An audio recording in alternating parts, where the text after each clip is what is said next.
देखिए, देश की राजधानी दिल्ली का बिग बॉस कौन है, मुख्यमंत्री या फिर उपराज्यपाल? इस सवाल का जवाब सुप्रीम कोर्ट ने ही दे दिया है।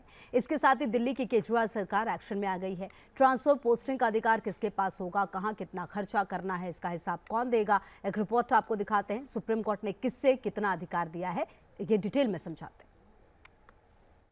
ये कई मायनों में बहुत ही ऐतिहासिक ऑर्डर है।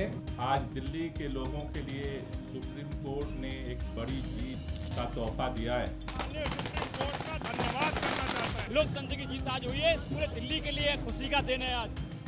दिल्ली का असली बॉस कौन, उपराज्यपाल या फिर मुख्यमंत्री? इस सवाल का जवाब आखिरकार मिल गया। देश की सबसे बड़ी अदालत में कई सुनवाई, बहस, जिरह, दलील के बाद आखिरकार वो जवाब मिल गया जिसका दिल्ली वासी लंबे समय से इंतजार कर रहे थे। सुप्रीम कोर्ट की संवैधानिक पीठ ने जो फैसला सुनाया, उससे साफ हो गया कि मुख्यमंत्री ही दिल्ली का असली बॉस होगा।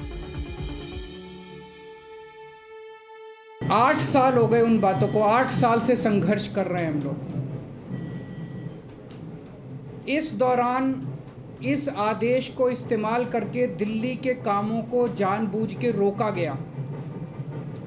हम दिल्ली में स्कूल अच्छे करना चाहते थे, तो वो जानबूझ के ऐसा एजुकेशन सेक्रेटरी बिठाएंगे जो कि काम ना करे। दिल्ली में सिविल सर्विसेज पर जिसका कंट्रोल होगा, अधिकारियों के ट्रांसफर पोस्टिंग पर किसका अधिकार होगा, इसे लेकर सीएम अरविंद केजरीवाल और उपराज्यपाल के बीच लंबे समय से रसाकशी चली आ रही थी। हाईकोर्ट से होते हुए केस सुप्रीम कोर्ट और फिर संवैधानिक पीठ तक पहुंचा। चीफ जस्टिस डीवाई चंद्रचूड़ की अगुवाई वाली 5 जजों की संवैधानिक पीठ ने जो फैसला सुनाया, उससे 3 बड़ी बातें निकलती हैं और इन्हीं 3 बातों से ये जवाब भी मिल जाता है कि दिल्ली का असली बॉस कौन है। पहली बड़ी बात, दिल्ली की चुनी हुई सरकार के पास प्रशासनिक सेवा का कंट्रोल होगा।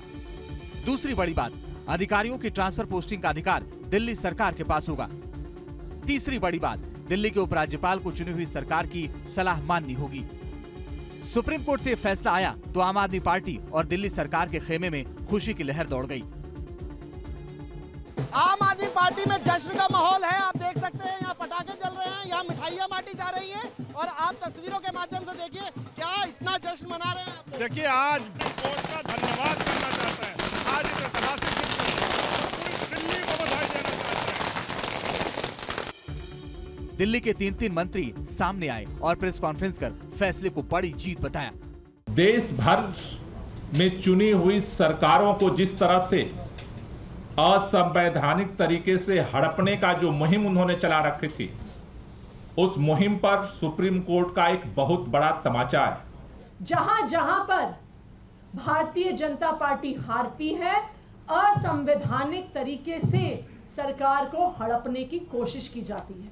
बेंच के अंदर जो 5 न्यायाधीश हैं, उन 5 न्यायाधीशों का हम लोग दिल्ली की जनता की तरफ से धन्यवाद करेंगे।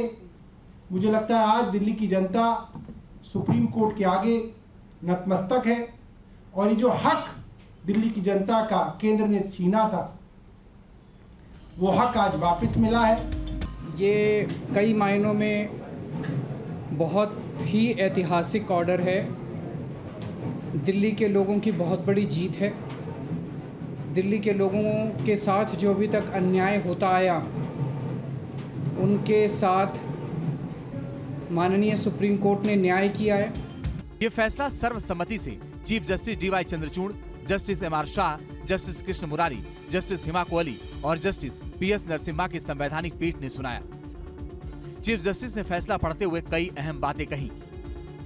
चुनी हुई सरकार के पास ही प्रशासनिक व्यवस्था रहनी चाहिए। अधिकारियों पर दिल्ली सरकार का नियंत्रण नहीं होना गलत होगा। अगर सरकार का नियंत्रण नहीं रहेगा तो अधिकारी बात नहीं मानेंगे। दिल्ली सरकार की विधायी शक्तियों को केंद्र नियंत्रित नहीं कर सकता। केंद्र सारा अधिकार अपने पास रखेगा तो ये संघीय ढांचे के विपरीत होगा। देखिए, हम न्यायपालिका के निर्णय का स्वागत करते हैं, क्योंकि कानून पहले है, संविधान पहले है। संविधान की मर्यादाओं में सबको काम करना होता है। कहीं भी मतभेद नहीं होना चाहिए। दोनों यूनिटें, गवर्नर है चाहे मुख्यमंत्री है, दोनों को सेवा का मौका दिया गया है। सेवा भाव से ही उन्हें कार्य करना चाहिए।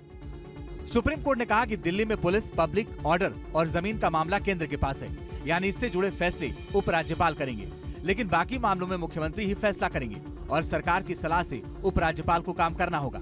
यानी केजरीवाल सरकार जो मांग करती आ रही थी, उस पर सुप्रीम कोर्ट की मुहर लग गई है। और ऐसे में ये उम्मीद की जानी चाहिए कि अधिकार को लेकर सीएम और उपराज्यपाल के बीच अब तलवारें नहीं खींचेंगी।